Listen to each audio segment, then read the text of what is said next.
You get that good four seam spin. We have 1, 2, 3, 4 seams facing the hitter. Okay, so Dad, scoot a little bit closer to me. This is the high side of the seam, and because your index finger is shorter than your middle finger, and as your fingers grow, it will become even more pronounced, meaning it will become an even bigger advantage. So this area of the seam right here is higher than this area when I let it go towards the hitter. Okay, so when I pull back on that seam, this is higher, this finger is shorter, this finger is longer.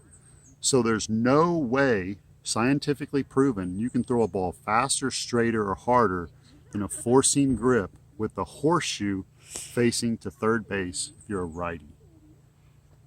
Lot to think about. Okay, so we have horses on our farm. This is a horseshoe. This is horseshoe open to your right. So you want this top of the seam underneath these cuts of your fingers. You want the thumb, as you get older, directly underneath the baseball on this seam. And you're going to squeeze, you're going to have a little bit of space in the middle, and you're going to pull directly back, and the ball is going to spin. Here's where it gets tricky.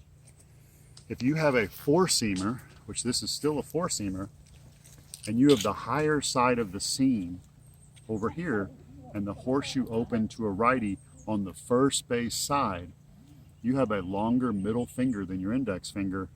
And see, because this is higher, when you let the ball go, this seam will still be underneath your middle finger, and it will cut. And it will not be as fast. Both are four seamers.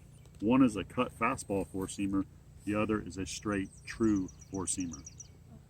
Does that make sense? That makes sense.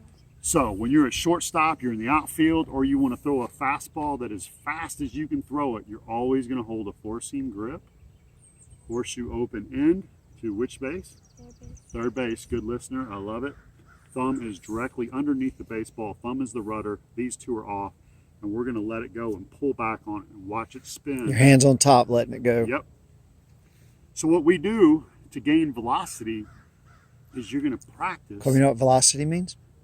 speed. Speed. So if somebody throws 90 miles an hour and somebody else throws 85 miles an hour, that person throws 5 miles an hour harder, and it's a big deal. Okay? So we want to work on velocity. And the way that we do that is work on speed, radar gun speed. We're going to throw four-seam fastballs with that horseshoe open end, and we're going to put our thumb underneath, and we're going to squeeze, and we're going to try to throw the ball as far as we can. And we're going to do that with our dad, our friends, whoever. We're going to try to work on that four-seam grip as far as we're behind. Now, it will go further if you stay directly behind the ball, pull down, and you're going to work on backspin, and that ball will take off. Okay? I wasn't going to show you this today, but you're really good. And so if you really like it, let's start now. Okay? Show me the four-seam grip.